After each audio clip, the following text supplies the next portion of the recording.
Coronavirus forcing our economy into a recession. Many are looking at their 401ks with concern. I spoke with Ted Schmelzle from Securian Financial about what we should and shouldn't do during this volatile time. Ted, we'll start with the first question. How has the recession impacted 401ks and other types of retirement savings? Wow, what a year, right? Qualified plans and people's accounts within 401ks are no different than all of the changes that we've been seeing this year.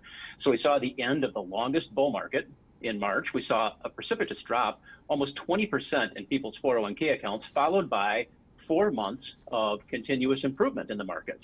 And to where we sit today, at an all-time high in the S&P. So really just seeing quite a roller coaster in 2020. I might have been one of those people who saw the drop and then was just afraid to look at my 401k and other stocks. You know, is it a mistake to even look at our account balances too much? Not at all. It certainly is it's a great thing. It's a good thing to be understanding what your account balance is. So taking a look at it and understanding where you're at is a very good thing.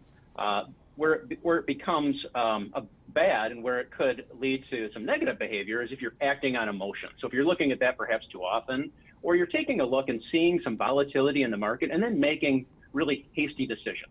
So we would need to think long-term. Qualified retirement plans like a 401k or a 403b are long-term investment vehicles.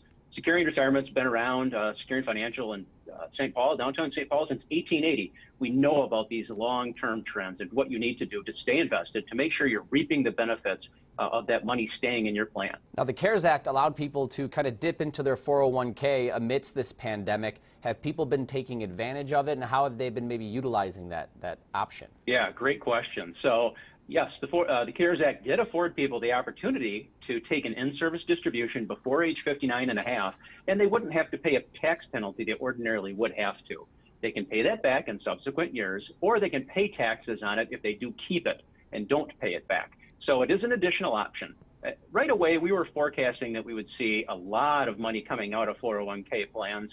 Happy to report that we have not seen most people dipping into those accounts, which is very good. Because again, the most powerful thing that you've got on your side in terms of a qualified retirement plan is that compound interest. It's compounding year over year when it stays in the plan, and it's going to benefit you in your retirement to help you retire with dignity. Should people be just working on certain types of calculations then as they look ahead into those years? It certainly is a good idea to understand, and really the most important thing that you need to understand is when you're going to need the money. There's a lot of calculators out there that can help you kind of ballpark that once you know that critical fact.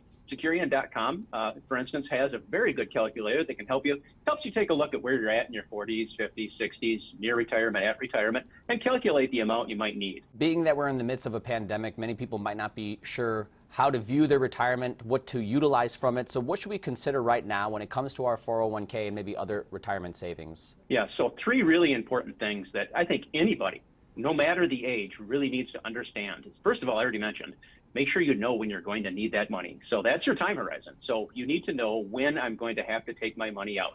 That drives a lot of things, and in particular, it drives the diversification that you'll need to have.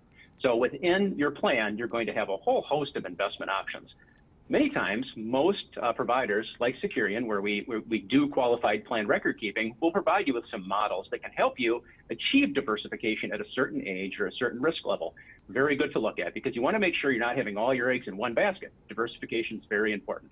The final thing I would highlight is dollar cost averaging. So dollar cost averaging is making sure that you're putting money in systematically with every paycheck. That means that ultimately you're going to be getting over time a lower share class when you're buying it. You're going to be able to buy more because you're buying, it forces you to buy when the market's low. And when you couple that with rebalancing, you really have the 3 tools in place. So if you can do that and keep your money invested, you're really going to be far ahead of most folks who are making poor decisions, perhaps emotionally, and moving things around when they ought not to. Lastly, what would you just say to people that are just generally, even though we've had a couple good months in the stock market, just still generally concerned? How do you sometimes convince them to stay the course and have a positive outlook when it seems like things can go wrong at any second? Another very good question. And honestly, let's just look at history. I mean, we've gone through so many of these boom and bust cycles in the past, whether it's the dot-com boom or the financial crisis of 2008. And let's face it, we saw one this year in total, right? We saw a market high leading to a very low low, and now a market high again.